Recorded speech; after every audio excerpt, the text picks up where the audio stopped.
We will go on the record in the matter 22 CF 254 24 CF 101 State of Wisconsin versus Stephanie Current. The state appears through Assistant District Attorney Kevin Schmidt in person. We have Stephanie Current appearing in person in custody with counsel Michelle Erdman. All right, Mr. Schmidt, we will proceed with you with argument and sentencing recommendation. Thank you.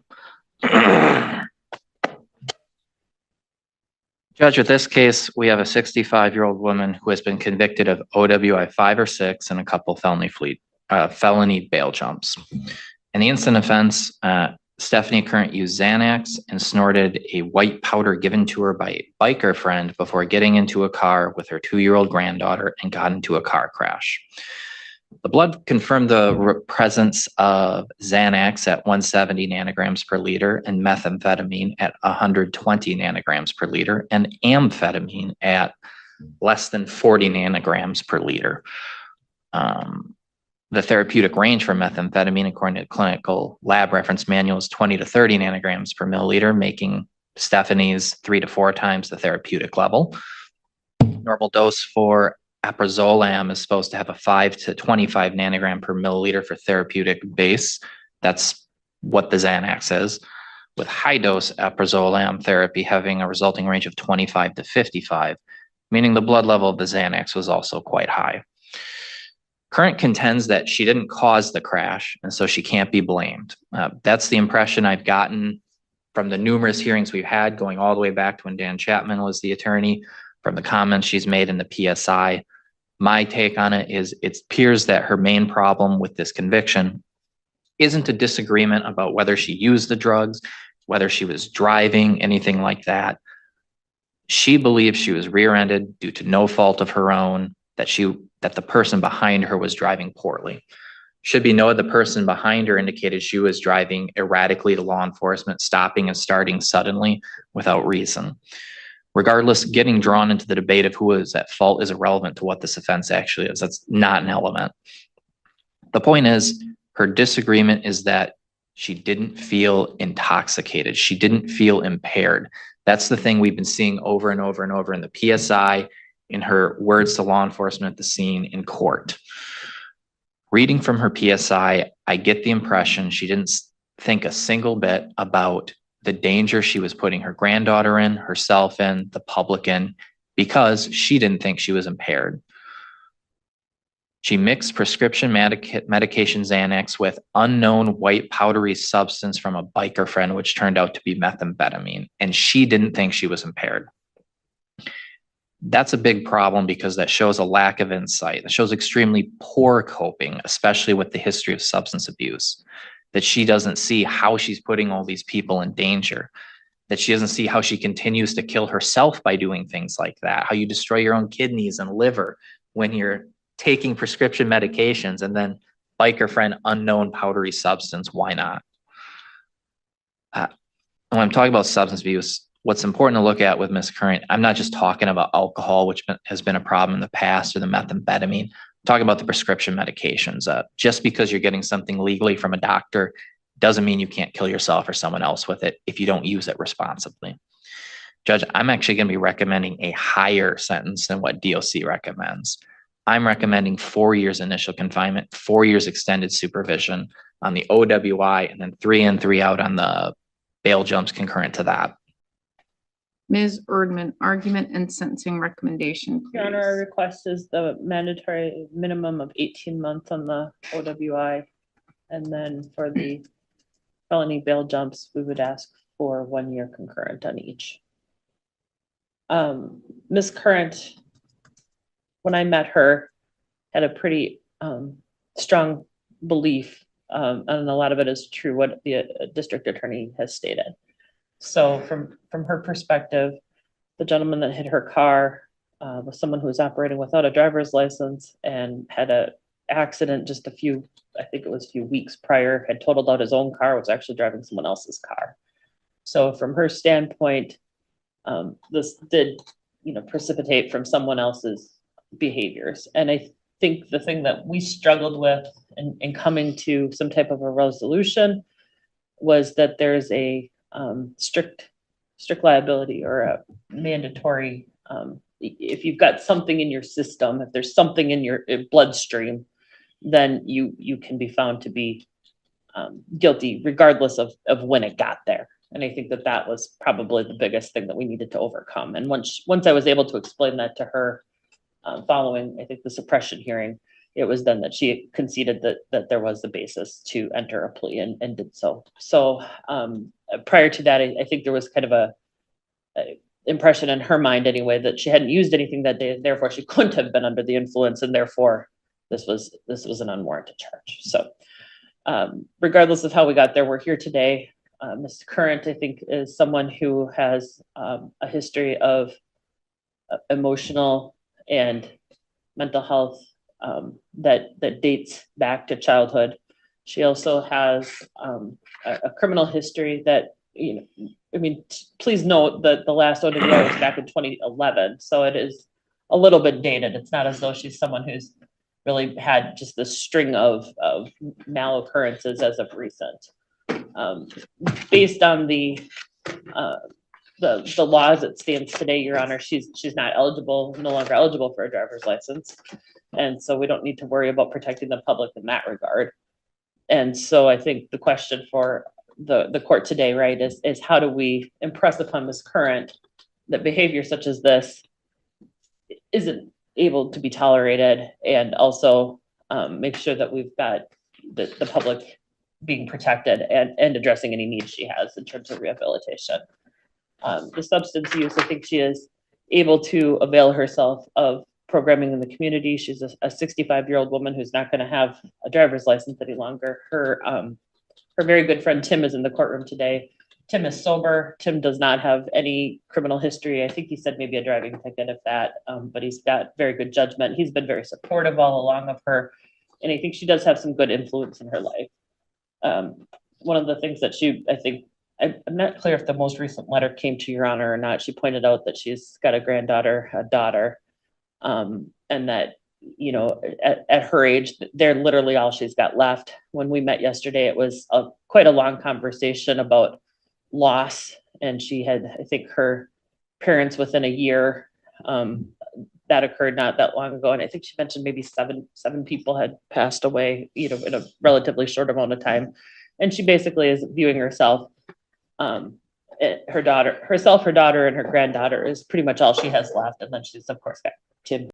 Ms. Current, I am now going to turn to you, and this is your opportunity to provide any statement that you wish to provide to the court. Anything you would like me to consider and to know. You don't have to tell me anything. You don't have to provide a statement, but this is your one and only opportunity to do so.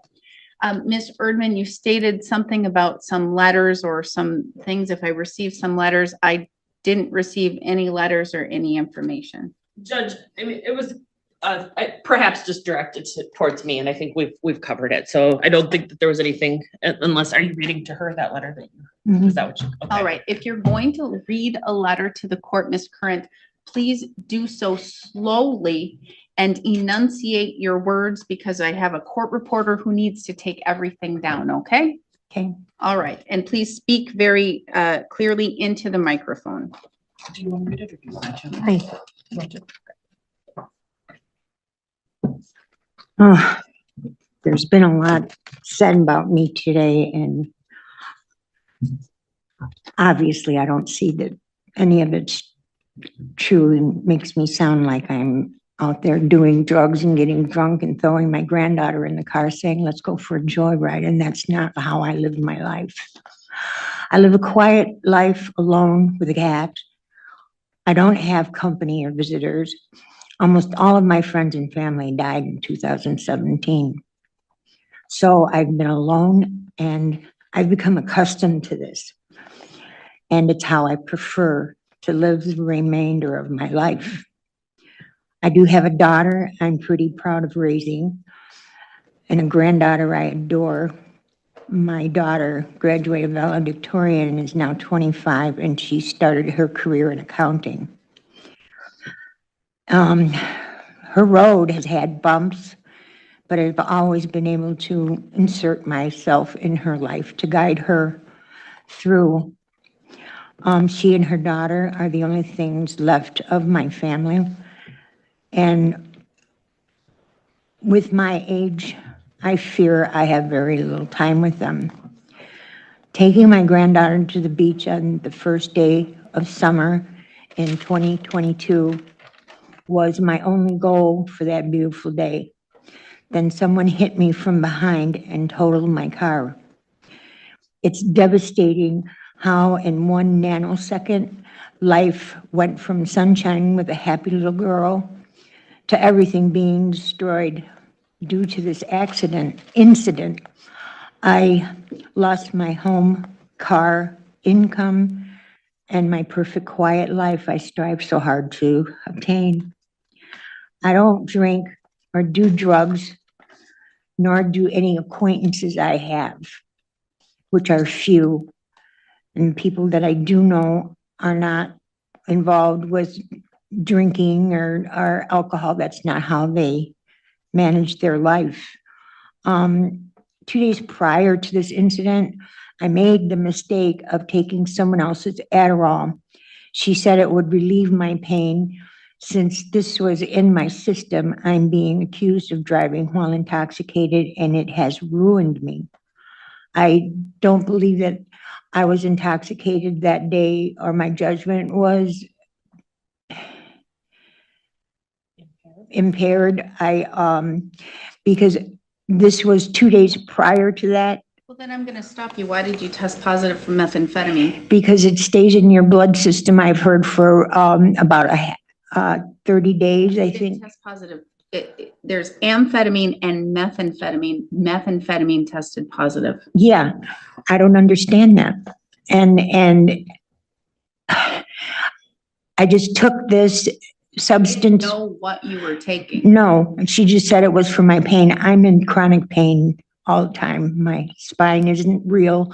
It's made of titanium all through it, and I have titanium hip, and I have a titanium knee, and I got to get another hip. And it's been a struggle for the last 15 years, but I'm managing. And then that one incident that the district attorney is talking about, when I had morphine and something else in my system, I was prescribed that was prescribed, and a pharmacist went on the stand to tell them what exactly was going on, and I was within my legal limits of my prescription. And I couldn't take the field test because they wanted me to stand up and walk, and I couldn't walk at the time because that was right after my knee surgery. And I couldn't keep my balance. I didn't have my balance then. And I was actually following the ambulance to the hospital because my mother had a stroke. My cousin couldn't drive me because she had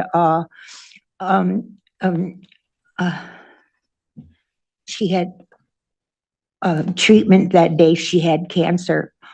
And so she had a treatment that day and she couldn't drive me. So I had to drive myself because I wasn't going to let my mother go to the hospital and perhaps die without me being there.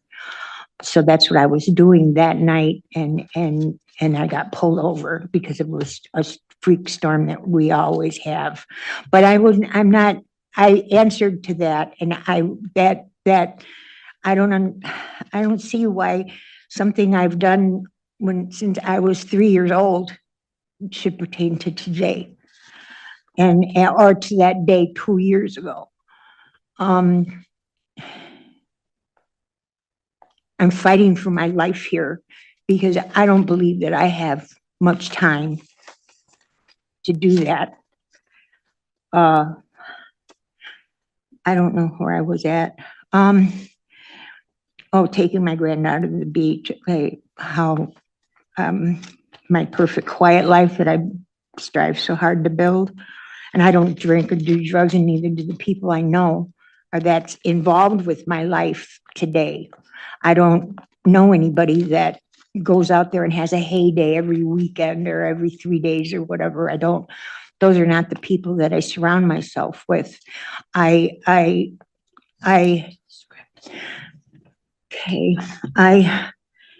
donate blood on a regular basis. I do things for AMVETS. I have a number of charities that I try to help, even though I'm a charity case in itself. This incident is in no way a daily routine or ritual that is part of any of my days, just a singular occurrence. 15 years ago, I made the mistake of intoxicated driving and went to prison for 3 years. Not to minimize this sentence, but I'm only human and mistakes are made. It's about how we as individuals deal with these mistakes that matter. I have not been in trouble for 15 years because I refuse to let that behavior reoccur. So I've made changes. Now I don't know what to do except reestablish my roots, regain control of my life, and it's achievable, but not from a jail cell. I'm 65 years old, not 20, 30, or 40, and I have no family that I can fall back on. And I just live a very different lifestyle than I did 15 years ago. I've worked hard for my life and I want my quiet life back. I lost my husband 3 years ago and I've had several spinal surgeries. And now I need another hip. I've been in jail since last January, living in agony with a dislocated hip and not even being placed in a handicapped cell, even though they are available. It's been difficult to say the least, and especially when I think of how this all started one sunny summer day at the beach 2.5 years ago. I'm asking that you take these things into consideration when making your decision. I have a granddaughter that I want to watch grow while I still can. I have medical needs that I need taken care of, and I made a mistake, but I don't believe this mistake should take me away from enjoying the rest of my time left on earth. Thank you for your time. Now, I'm not a scientist, but I've been doing this job for quite a bit. I've been on this chair for almost 8 years. And when science is, when you hear about science and they detect they detect methamphetamine in a system, not amphetamine, and the lab analyst goes and does their spiel and talks about what they detect in blood, and they say that they've found methamphetamine, that means that there was methamphetamine in that white substance that you snorted, not just the Adderall and not just that the amphetamine substance in there. So there was methamphetamine in that white substance that you snorted. I All right. I wasn't aware. I know you weren't aware, and that's what makes it completely dangerous. That is completely so unbelievably dangerous. And that's why Mr. Schmidt is so spot on in his argument where he says, you have a lack of insight in the danger that you could cause, not only to yourself, but to others and to your poor little 2-year-old at the time granddaughter. You are a danger in the fact that you snorted a white substance that you had no clue of what it was. No clue. It contained a bunch of things that you had no idea of what it was, one of which was methamphetamine, which was detected in your blood draw. All right? So this is a serious case, Ms. Current. This is a very serious matter. You are here in front of the court for a serious sentencing.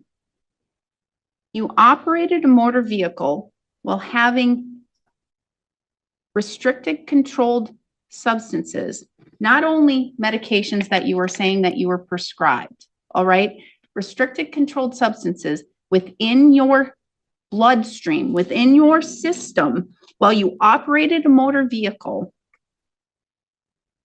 with a 2-year-old child in that vehicle who could have been injured or killed. All right, who could have been injured or killed.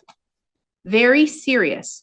And this is, you have been convicted now of a sixth offense. And this doesn't even consider that Washburn County matter with that morphine, because that doesn't even come into play. All right. I won't even get into that of whether or not you were prescribed that, whether or not you legally took that morphine, or whether or not you should have been convicted or not. But I will go and I will address a statement that you made. You are so oblivious. You are so oblivious to life and to safety and to the world. And I'm going to tell you, because you said, I'm prescribed these medications. I can take these medications. I'm prescribed these medications. You sure may be prescribed these medications. It doesn't make it safe to drive while you take these medications. Do you know that they have these little things on medications that say, hey, don't drive, don't operate heavy equipment, don't do these certain things because you could kill somebody. All right. That's what they say. Don't do these things because you could kill somebody. So the fact that you were prescribed morphine in Washburn, and I don't know what happened in that case because that's not here. If you're prescribed Xanax, you can't drive. You can't drive. You're not supposed to drive. It's not safe. If you snort Adderall that has methamphetamine in it and other substances that you don't know what's in it, you can't drive. You're going to kill somebody, including your 2-year-old daughter or granddaughter. It's not safe. And I'm going to tell you, it's not that guy's fault who rear-ended you. It's not his fault. It's not his fault. It's not his fault. It's not his fault. It's not his fault. You have to understand, it's not his fault. You snorted the substance. You got behind the wheel. You drove the car with your 2-year-old granddaughter in the car. You got into an accident. It's your fault. It's your fault. It's 100% your fault. You caused all of it. It's your fault. The law is quite honestly very clear. You cannot get behind a wheel. You lack insight of how your conduct and behavior affects others, of how it even affects you. You took a substance that you had no right to take. You did not know what it was. It could have contained fentanyl. You could have died. You could have died on the spot. I heard you. You said you should have died. You could have died. And should you have died? Would that have been great for your 2-year-old granddaughter to have her grandmother die? Probably not. And I don't think you mean that. I don't think you mean that you should have died. I don't think you would have liked your daughter to have had her mother die. I don't think you wish that your granddaughter would have had her grandmother die. I think that you just don't want to be accountable for your actions. I just don't think that you want to accept the responsibility of what you have done. All I hear is excuses, excuses, excuses, and no accountability. You're consistently avoiding accepting and taking responsibility for your actions, and you continue to make justifications and blaming external factors rather than acknowledging your mistakes and actually doing things to correct them and saying, you know what? I understand what I did. I did something wrong, and I'm going to change that. You did something wrong, and it was your actions. 100%, Miss Current. You are in orange, sitting in that chair for your actions, not for the individual that rear-ended you, not for his actions. He may have played a part in the downfall of Miss Current But he did not cause you to go to prison. You caused you to go to prison. Only you. And you're shaking your head up and down because I think maybe you're actually realizing today or having a little bit of insight, maybe perhaps a little bit of insight. Your actions have brought you here today. Only you. I understand that, and I understood that. I've been understanding that. I've been here almost a year. I know. And that is the first step to healing, the first step to trying to reach some point in sobriety. I have to look at multiple things when I sentence. And I have to look at the nature and the gravity of the offense. And here it is so very, very serious. It is so serious because it is an OWI 6th offense. And I have to look at you, and I have to look at your character and your past criminal record. And again, this is an OWI 6th offense. And then I have to look at needing to protect the public. And I have to look at rehabilitation and if there are ways that you can rehabilitate. And that means that I have to look at if you have completed treatments, if you have the ability to go to treatment, and if you have the ability to have a path to treatment with your past OWI history and your past as it relates to your treatments, your failed treatments, your refusal for treatments. I never refused treatment. You've never refused treatments. No. Well, that was just a statement made by the district attorney. Either way, I have to look at this matter, and it is serious. It was originally charged more serious, and through the grace of God and the arguments of your counsel and through strong negotiation, all of those enhancers and the original charges from OWI 7-8 and the enhancer with the minor was all worked out and taken off, and it was modified down to a simple OWI 5. I have to look at the specific and the general deterrent and the fact that you have a lack of insight and the fact that even in your statements to the court, you don't take accountability. Your first statement, you come out and you say, you don't think it's true that you wouldn't be here but for the fact of the individual who rear-ended you. You don't do drugs. You didn't know that this was Adderall.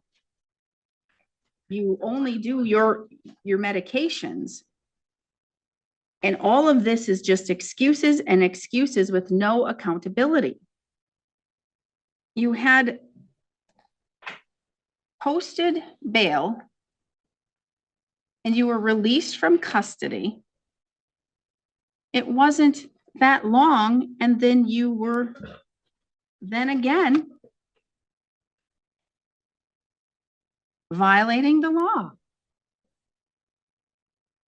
Thus, the felony bail jumps. I was here that first bail jumping. I was just late that day. And I'm you, not talking about missing court. I'm talking about when you were operating the vehicle.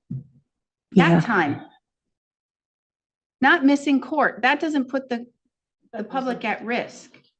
A recommendation from the Department of Corrections with 3 in and 3 out for actually for all of the charges. The state is arguing for a stronger argument of 4 in for the OWI and 3 in and 3 out for the felony bail jumps. Your attorney is arguing for a lesser sentence for all of them, saying be lenient, let you out. You've learned your lesson. But all I hear from you is excuses and not taking responsibility or being accountable for any involvement. Excuse me. No, I'm done hearing excuses. I'm done hearing, I'm not excusing myself. yes, and you keep interrupting me. You keep interrupting me, and I'm not hearing anything else, and it's not going to change my mind. All I hear is the fact that you may have learned something now, and today may be a day that you've finally decided that your actions did play a part, but you have impacted the public, you've impacted yourself, you've impacted your granddaughter, and you've put everybody at risk. And I think that the only way for you to be able to learn a lesson, for the public to be able to learn a lesson, and for you to be able to rehabilitate is for you to serve time in prison. And so the court is going to sentence you to, I'm going to actually follow the recommendation of the Department of Corrections, 3 years.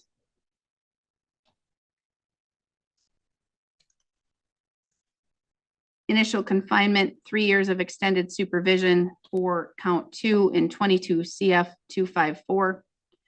3 years initial confinement, 3 years of extended supervision for 24 CF 101 felony bail jump, 24 CF 101 count 2 felony bail jump, 3 years in, 3 years out.